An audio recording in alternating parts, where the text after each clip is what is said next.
Halo, selamat malam pemirsa. Kita berjumpa lagi dalam Prime Time Talk edisi hari ini bersama saya Doni De Keizer. Pemirsa, untuk kesekian kalinya ledakan yang berasal dari bom oleh terduga teroris kembali terjadi. Peristiwa yang terjadi di Sibolga, Sumatera Utara mengindikasikan jika jaringan teroris di Indonesia masih ada.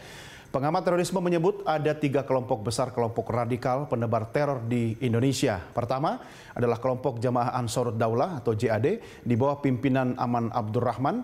Yang kedua adalah kelompok Bahrun Naim dan yang ketiga kelompok Bahrun Syah. Lantas bagaimana jaringan teroris ini bisa berkembang hingga seperti apa progres dari program deradikalisasi? Inilah hal-hal yang akan menjadi bagian dari diskusi kita kali ini bersama saya. Sudah hadir narasumber di studio kami yaitu Wawan Purwanto, juru bicara Badan Intelijen Negara, dan juga Benny Mamoto, pengamat terorisme yang saat ini menjabat sebagai Kepala Pusat Riset Ilmu Kepolisian dan Terorisme. Nanti juga akan bergabung bersama kita dari Kantor Divisi Humas Mabes Polri, Brigjen Polisi Dedi Prasetyo, Kepala Biro Penerangan Masyarakat Divisi Humas Mabes Polri. Selamat bergabung Bapak-bapak. Pak Benny apa kabar? Baik. Sehat Pak ya? Pak Wawan, apa kabar? Alhamdulillah. Apa yang terjadi dengan Republik kita ini, Pak Wawan? Sudah adem ayem, tiba-tiba ada ledakan kembali di Sibolga. Ya, sebetulnya kalau kita lihat bahwa ini kan persoalan lama yang terus terbesit kembali sekarang. Dan kita harus sadari bahwa ini adalah pengembangan dari penanganan sebelumnya di Lampung. Dan jaringan ini kan tidak terputus. Oleh karenanya terus dilakukan pengejaran dan terakhir ya di Sibolga ini dan di Sibolga kan juga masih ada yang lain juga yang dikejar ya sedang dalam proses pengejaran, bagian juga tertangkap. Hanya persoalannya sekarang ini kembali melibatkan keluarga dan juga anak, istri, dan rupanya istrinya ini juga sudah secara jelas sudah melakukan secara ideologis begitu kuatnya sehingga dia meledakkan diri dan juga ada korban di anak-anaknya. Upaya meledakkan diri itu apakah karena menunjukkan secara fisik sudah keadaan terdesak, artinya aparat kita berhasil menyisir dan menemukan mereka, atau menjadi salah satu langkah bagian dari upaya tanda petik yang mereka perjuangkan? Selama ini yang terdesak jarang yang menyerah. Selama ini himbauan terus dilakukan, bahkan tokoh-tokoh masyarakat dihadirkan untuk pakai loudspeaker menyampaikan supaya menyerah saja, jarang yang lantas menyerah. Dia tetap bertahan pada ideologinya, bahkan memang ingin mati dalam kondisi seperti itu. Artinya ideologi yang mereka yakin itu adalah salah satu caranya untuk mencapai tujuan dengan mati seperti itu ya? Itu yang terjadi. Oleh karenanya ini yang rentetan Surabaya misalnya, dia ada peniruan-peniruan baru yang notabene menjadi satu keluarga-keluarga yang lantas terindoktrinasi secara masif, yang akhirnya ini menjadi sebuah fenomena yang secara akal sehat sebetulnya tidak masuk akal. Akan tetapi karena tadi proses indoktrinasi yang terus masuk dan akhirnya belief tadi ya, keyakinan tadi ya. Nah, inilah yang menjadi kenyataan. Tapi kalau kita bicara dari sisi peta kekuatan terorisme di tanah air, Pak Wawan, ini kan fenomena gunung es ya, yang terlihat di permukaan tidak mencerminkan keadaan sesungguhnya. Tapi hening atau ada jeda waktu sekian lama kita dalam keadaan damai tanpa aksi terorisme itu, apakah bisa mencerminkan keadaan di bawah permukaan itu semakin mengecil, bisa diberantas, atau malah mereka semakin menyebar akar-akarnya? Yang jelas rekrutmen terus terjadi, dan sekarang rekrutmen tidak perlu harus ketemu.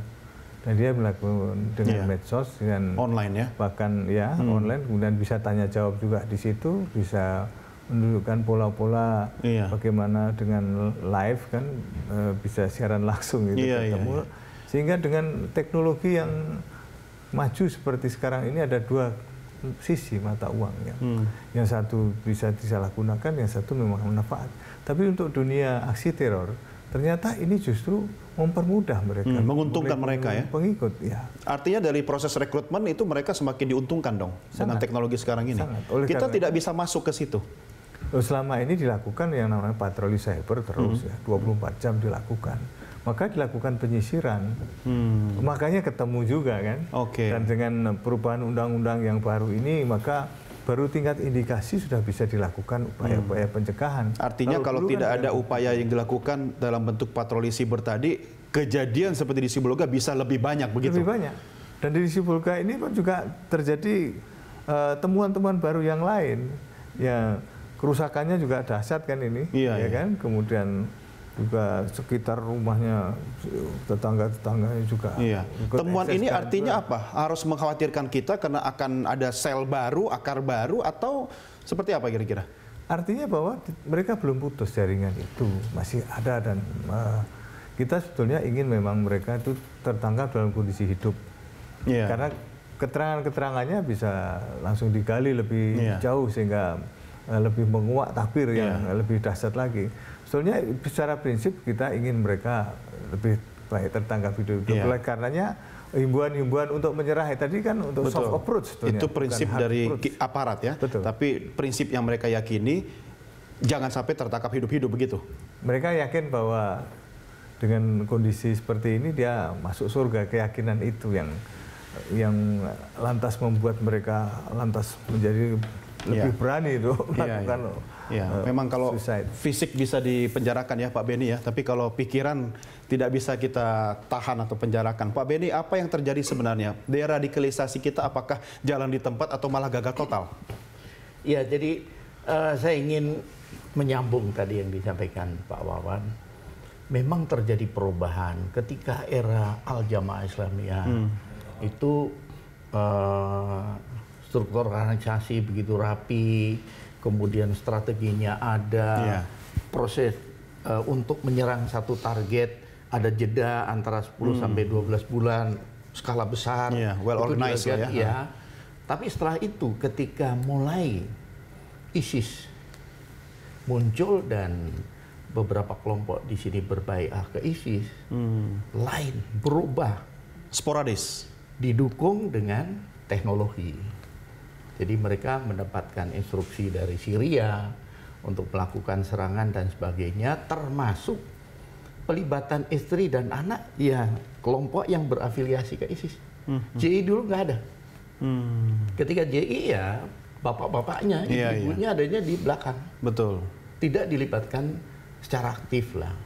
Nah, dalam konteks ini tentunya karena proses rekrutmen jalan, kemudian rencana serangan juga jalan, ini sesungguhnya menunggu waktu.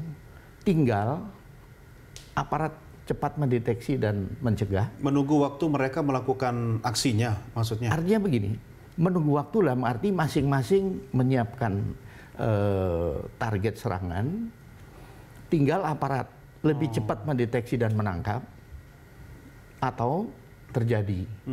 Nah, dalam konteks pertanyaan tadi masalah deradikalisasi, memang kita harus akui begitu banyak yang harus deradikalisasi. Kami di Pusat Riset Ilmu Kepolisian dan Penelitian Terorisme menangani itu. Artinya kami sebagian dari program deradikalisasi ini kami menangani.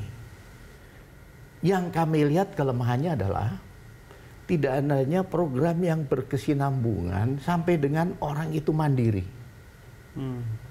Dan ketika menangani itu harus dengan hati pendekatannya.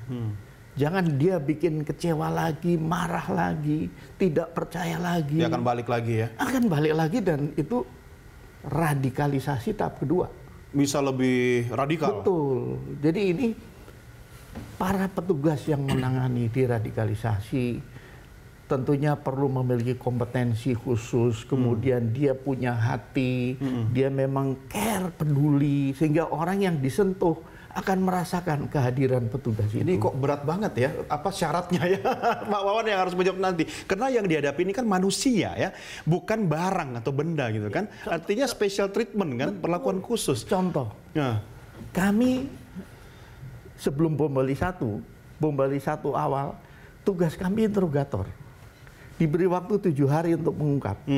Pendekatan itu yang saya pakai. Nggak ada kekerasan, bentak-bentak. Lebih humanis ya? Iya. Padahal interrogator ya? Iya. 7 hari maksimal, bisa ya? Terbukti. Iya. Nah, tidak ada menyalahkan, tidak ada menghina, tidak ada merendahkan. kita duduk sederajat, kita dialog. Iya, tapi ternyata setelah katanya eranya sudah mulai berubah dengan keterlibatan teknologi, media sosial dan seterusnya, mungkin perlu pendekatan khusus ya. Kita lanjutkan di segmen berikut, Pak Wan nanti akan menjawabnya, dan pemirsa jangan